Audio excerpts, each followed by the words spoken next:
Alrighty, how's it going? Thanks for checking out the next video. Today we're going to be going through that drum kit over there.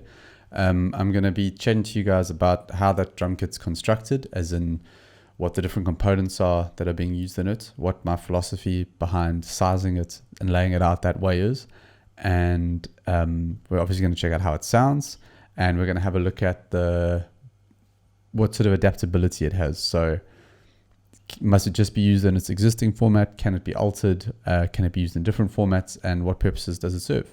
So yeah, let's get into it. We're going to start with one of the most important things with any musical instrument, how to transport it to gigs.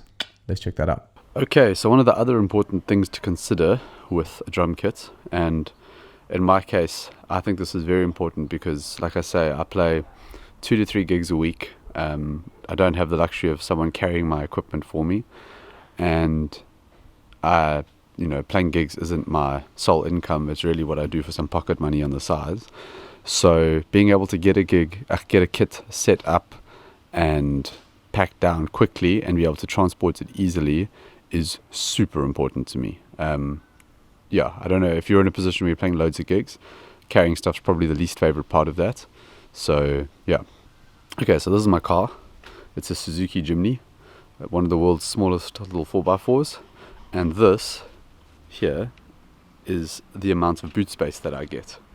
I could have bought a bigger car, but when you buy a car, you normally don't buy it only for the practicality of transporting your musical instruments. There's other factors to consider. So I've set up the kit here, everything plugged in. So I'm going to do a real time, because I don't need to time lapse this, breakdown of how long it takes to pack this kit up and put it in the car. And so basically we're going to lower the cymbals, we're going to unplug the kick pedal, we're going to unplug the hi-hats. I'd normally wrap those cables around this post over here, and then the whole thing goes in the car, and then I will show you the amount of space that's left over when it's in the car. So I'm going to put you down for a moment and just get you looking at that. Okay, and let's do a little timing on the pack up.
Okay, so there we go.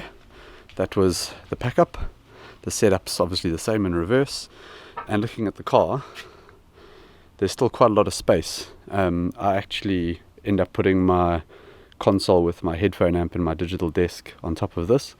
But yes, in a tiny car, I could quite easily fit 2 guitars in there, probably a pedal board, probably 2 pedal boards, 2 guitars, even a keyboard as well. In fact, I have fit quite a bit in there.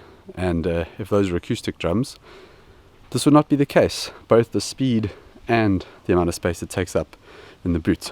So let's go gigging. Alrighty, so this is the kit itself. I'm going to take you guys through it, but this is what this magnificent beast looks like in all its glory. I'm going to start on the outside of the kit, well, behind it, in front of it. I don't know which one to say. So it's actually made up from 3 different drum kits, and I'm going to talk you through which pieces and why. So first of all is the frame, the silver and red tubed frame. That's actually from a Yamaha kit that I bought. It was my first electric drum kit. It was awful. I think it was a DTX3, It was old when I bought it, and it was probably one of the first sort of modern electric drum kits. Yeah, just really, really, basically, it'd be as useful if you just turned off the module and just use it as a silent practice drum kit, just using the rubber practice pads. But that sort of got me into electric drums, and I didn't mind cannibalizing that kit to get to this kit. So basically, this frame used to be a lot bigger, and it used to have pieces that poked off either side for you to mount the module and for you to mount the floor tom onto. So my idea with this kit was to make it fit in the back seat of any car. So what I did was I took the frame apart until I was left with just this freestanding section, and it's braced. You can see there's a cross strut there, and there is another one over there, but it's just hidden behind the stick bag. So it's quite stable. So I took everything off. I took the frame and I got my jigsaw, and I basically cut the frame until it fit in the back seat of a car quite comfortably. It was it was like I had to measure 20 times and cut once, because if I cut too much off, that was it. I had no margin for error. But I ended up with this frame this size, which, like I said, fits in the back seat of any car. And yeah, it's quite useful. In fact, to be honest, I could probably shrink it down a little bit more, but it serves its purpose for now. The other great thing with the frame is because it's modular, I can actually take it apart and I can fit it in a cricket bag. So if I have to fly with it, it's actually it takes about an hour to rebuild it on the other side, but that's not the worst compromise to have to make for transporting something. Okay, then to take you through some of the other things. So let's go around to the playing position, and I will adjust this. Okay, so this is what you look at when you see the kit. So you can see elements look like a real drum kit and elements do not. So let's start with the brain. Okay, so this is a TD-20 brain, and I actually got it as part of a package deal. I bought a TD-9, a Roland TD-9 drum kit, and it came with a Roland TD-20 brain, which I paid extra money for. But I'll get into why I needed to buy the Roland TD-9 as well in the first place.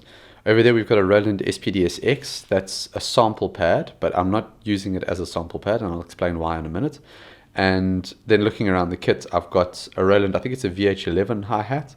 I've got a mesh snare, a crash, and a 3-zone ride. So it senses the shank of your stick, the tip of your stick, and the bell of the ride. So the main elements that you play, because I'm very much a drummer who plays between the hi-hat and the snare. I'm sure a lot of you do, but I find I groove a hell of a lot more than I do sort of fancier things on the drum kit. Like, I'm not that guy who looks at a drum kit with 30 toms and 25 cymbals and thinks, oh my gosh, I want that. So for me, the core elements are the hi-hat and the snare. And I actually went and bought this hi-hat. It didn't come with the original kit, but I just wasn't getting the response I wanted from the hi-hat I got. The ride is really useful because you can actually play it like a real ride. You can ride with the tip of the stick and use the bell when you need to. It's really cool for that, and it's a nice big area. So again, you've got a little bit of wiggle room for your accuracy there. And then the crash, probably didn't need it, but it's really useful to just know where your crash cymbal is and have like a nice big area to hit, especially when you're filling. If you fill, a really fast fill, it's normally you end the fill. I mean, I do anyway, because I'm not a very creative drummer, on the first beat of the next bar, and it's nice to just know that's where your crash is, and it's nice and big, and you're not going to miss it. I find I have other crashes mapped onto the SPD-X, and sometimes you miss them because you're hitting quite a small area and you're trying to get there from somewhere else. So it really tests your accuracy. Okay, so let's go into how this is wired up. So as you'd imagine, 1, 2, 3, and 4 go straight into the brain of this module. There's just TRS cables that run there. I think the ride takes 2 and the hi-hat takes 2, one for the sensor and one for the actual pad. So there's a total of 1, 2, 3, 4, 5, 6 cables, plus the kick, which is, I forgot to take you through that under there. Just a Roland kick, nothing fancy. So they all run to the back of the module, and they plug in where those plugs are over there. Then the SPD-X. So I originally bought this, and I thought I would use it more for samples, and perhaps when I play in a band that needs that, I'll use it more for that. But at the moment, all it really is a glorified MIDI trigger pad, I guess you'd call it. So there's a MIDI cable that comes out of this and goes into this, into the TD-20. So we're coming out of there into there. And I'm actually triggering via MIDI the drums that I don't have as physical drums. So that's my tom 1, that's my tom 2, that's my tom 3, that's another crash cymbal, that's a splash cymbal, let's let it focus, that's an auxiliary hi-hat, an auxiliary snare, and I think that's an auxiliary snare as well. To be honest, this pad and the shoulder pad here are quite well hidden underneath this ride. I'll show you more top view. There's not a whole lot of space, so I don't use those two pads really. But yeah, in essence, I get 3 toms, which is more than I need, to be honest. An auxiliary hi-hat and an auxiliary snare, a crash and a splash, just from this little thing. And its footprint is absolutely tiny. So yeah, so they all come, that all comes out of MIDI into here, and you just map those so that it just sends a MIDI message in.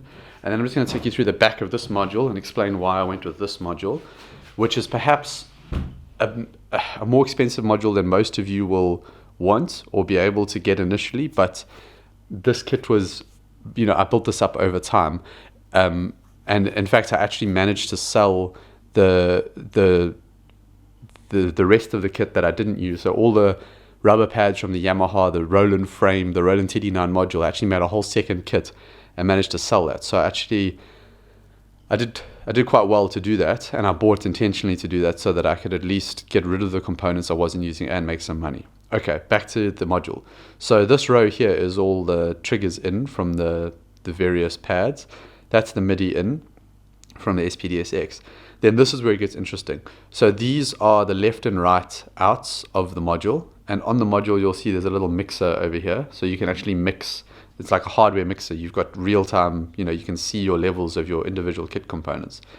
But over here are 8 direct outs, 1, 2, 3, 4, 5, 6, 7, 8. And I use those pretty much exclusively because I mainly do my own sound with my own digital disc that I'll take you through. But what this gives me the ability to do is say, send the kick out of number 1, the snare out of number 2, a stereo mix of the toms, a stereo mix of the overheads, and the hi-hat. And if I want to, I can send the ride out separately. I don't. I actually use an 8-way snake, and I use one channel as a return, which goes into the mix in over here. That lets me get a monitor sent back into this module. And then on the module, it's got a headphone out, and you can actually, using the controls here, you can blend this mix in against the volume of the module. So when you're drumming, if you want to hear more drums, you just turn the mix in down a little bit and the headphone volume up, and you've got more drums. And if you want to hear more mix, like more of the mix, you just turn the mix in knob up, and then you can hear more of the mix. So it's really, really good for playing. You've got everything you need, and you can actually adjust it on the fly. As long as you can groove with one hand, you can get your other hand out there and adjust everything. So it's really, really useful to be able to do that. Also for sound engineers, to be able to send them the kick, the snare, the toms, and the overheads all separately, it's like you cannot believe how much easier that makes their life. I would say just to be able to send the kick and snare separately, like you could amalgamate everything else into one stereo pair and just separate out the kick and the snare, and most of them would be okay with that. But to be able to send them everything separately like this is amazing. Yes, you don't get individual control over the toms as an engineer, but I've done enough processing on here that they already sound good. So mostly what the engineer is doing is mixing the volume of the toms against the rest of the kit. They're not really sort of compressing them and EQing them because they already sound good coming out of here. The other thing is you can, on the software, you can blend how much room noise of the toms goes into the overheads. So if the engineer wants, I can pull the toms right out of the overheads and just have it as though it's only close mic'd, which some guys like that sound. I quite like having a little bit of the toms, like, so it sounds like you're in the space with them, but that's just my personal preference. Yeah, and then the kick and the snare as well, you can bleed them in if you want to, the ride and the hi-hat as well. I think the hi-hat I haven't bled in very much, maybe a little bit. The ride, obviously, I have because I'm not sending that as a separate out, as I spoke about. So yes, so this gives me the option for, if I arrive at a gig and there's only 2 channels for the drums, I can send them the left and the right, like stereo mix of the drums. Or I could say, send the kick and the snare out of one out and then the rest of the kit out of the other out. That's totally possible. Or if I'm doing sound with my desk, which I tend to do, I can send 7 channels and then have them individually controllable on the other side, which is super useful. This desk, in case you're wondering, that's a digital out, a speed-if out. I don't really use it, but if you needed to go into a speed-if in, you could do that.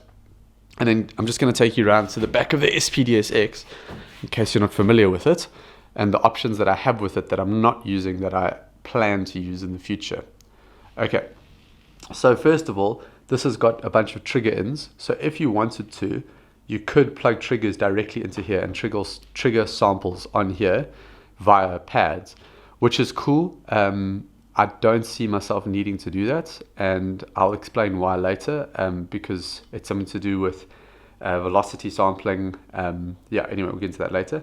Then interestingly, this has got, let's get down here. This has got, hang on, adjust the camera so you guys can see. It's got 4 outputs. So there's the master out, the left and the right, and then sub outs. So you can actually say run a click out of one of these outs and then run a stereo track out of the other 2. It's totally possible to do. I do see myself using that in the future. Those 4 outs, I think that's very useful. There's also an audio in here, so there's a left and a right, and you can gain that. So that is, you can sample things on the fly, but it's not the most intuitive on the fly sampler in the world. I would probably use it, again, this has got a headphone out, so I would probably use that as an auxiliary headphone amplifier if I had to. So if someone else needed a mix of something, you could send the left and the right in here and then take the headphone tap out of this and send it to someone. Yeah, maybe if you had a percussionist and you both needed to play across the same equipment, I'm not too sure, but it's nice to have that option if you need it. So yeah, in a nutshell, that's my drum kit. Yeah, I'll get stuck into why I have it set up this way as opposed to just loading samples onto here and playing the samples out of here, why I'm going through the route of sending MIDI to that module and then taking audio out of there. It's got something to do with the way samples are loaded onto sample libraries and the way they're triggered when they're played back. So let's start with the SPD-SX. So that's what we call, like, it's a dumb sampler. It's not very intelligent. It doesn't have to be, because it serves a certain purpose, and that's fine. But basically, stupid samplers, how they work is, let's say I want to sample a snare drum, right? I hit the snare drum, I record it, I load it into the sampler, and then basically I will make it so that if I hit the pad softer, it's going to play that recording of that snare drum softer. And if I hit the pad harder, it's going to play that recording of the snare drum louder. And that's fine. But the problem with imitating real drums, so that's not such an issue for electronic drums or synthesizer sounds that you might want to play off a sample pad. The problem is with with acoustic drums, with any acoustic instrument, it sounds different at different intensities. And if you watch my previous video on the sort of introduction to this, I go through something called timbre or timbre, and I explain it in a bit more detail, so check that out.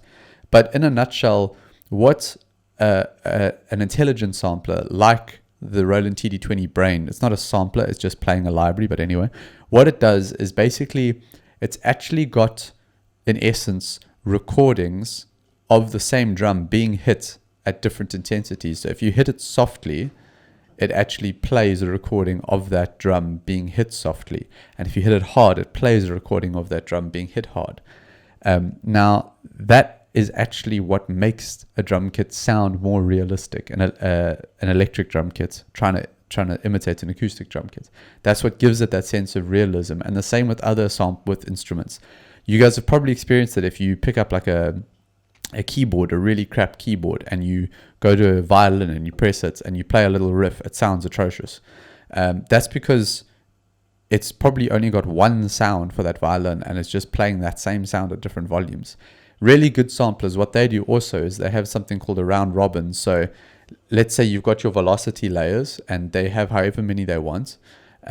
Let's just say it's got 5 velocity layers. So one for really soft, medium, hard, and really hard for hitting the drum. They'll actually have different samples within those layers, those velocity layers, so that when you say you're playing hard, right? And you're playing quickly, just 16ths or something at full intensity. It's not just playing the same sample over and over again. So I'm going to play for you what that sounds like, exactly the same sound being played over and over again, versus a bunch of samples that are all at the same, have been sampled at the same intensity. So it's the same drum being hit by the same player at the same intensity, but you'll hear it doesn't have this weird machine gun effect that you get when you have one sample being played in quick succession.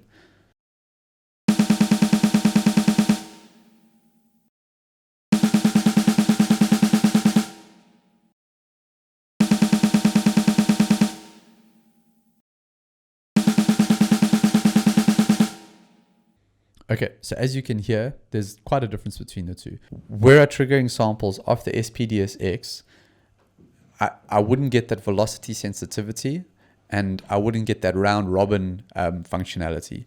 So it makes sense to rather use the module that's got those built in.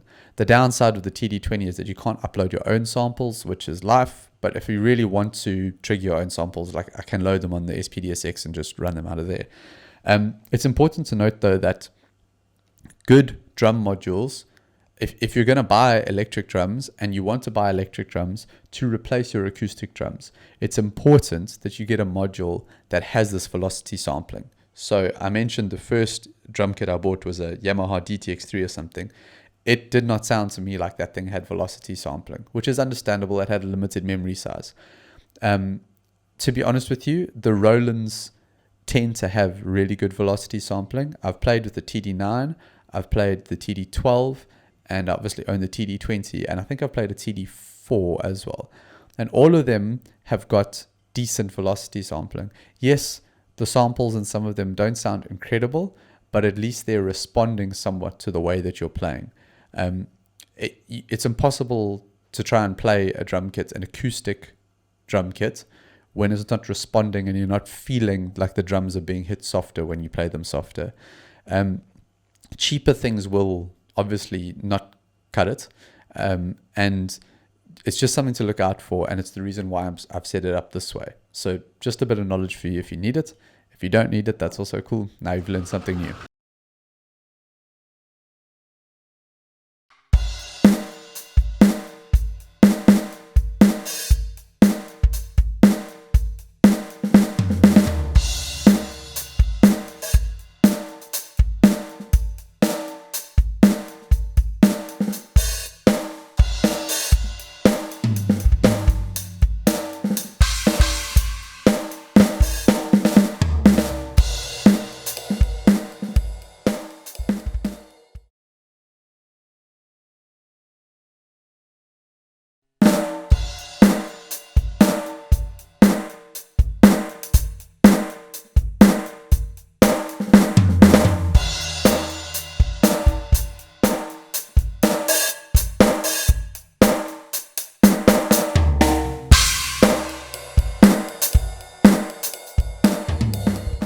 Alrighty, so as you guys can see, again, please, we're not watching this to judge my drumming skills. I know I'm a pretty normal average drummer.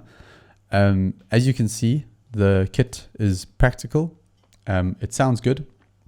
Again, you're going to get that sound at every single gig. You just take it, plug it in, it sounds like that. Yes, there are drum kits out there that sound better. Yes, I could probably make that module sound better. Do I have the time to sit and tweak with it? Well, maybe I do, but maybe I'm too lazy. And that's basically it in a nutshell. Like I said, it's quicker to set up and pack down. It sounds the same at every gig. You've got the option of feeding an engineer multiple things or just one thing. And really, it just makes, it's made my life as a gigging musician so much easier. And it's made the lives of the people I work with, the singers, the sound engineers, it's made their lives easier as well. And that's, yeah, I've been playing that thing now in that format for about 3 to 4 years. And yeah, it does everything I need it to do. It always sounds consistent. It always sounds good. It always solves sound issues. It doesn't create them. So yeah, that's my video in a nutshell. In the next one, I will hopefully be taking you through my electric guitar setup, which is quite exciting because we custom built something for that, which is quite cool. It's similar to this where, you know, we sort of took components from different things and cut things up and made it work. The guitar rig, I worked with some other guys and got it to, it's a really cool thing. So check that out. And then I will be doing a video on digital desks and in-ear monitoring in the future as well. So check that out. And yeah, I'll see you guys on the other side.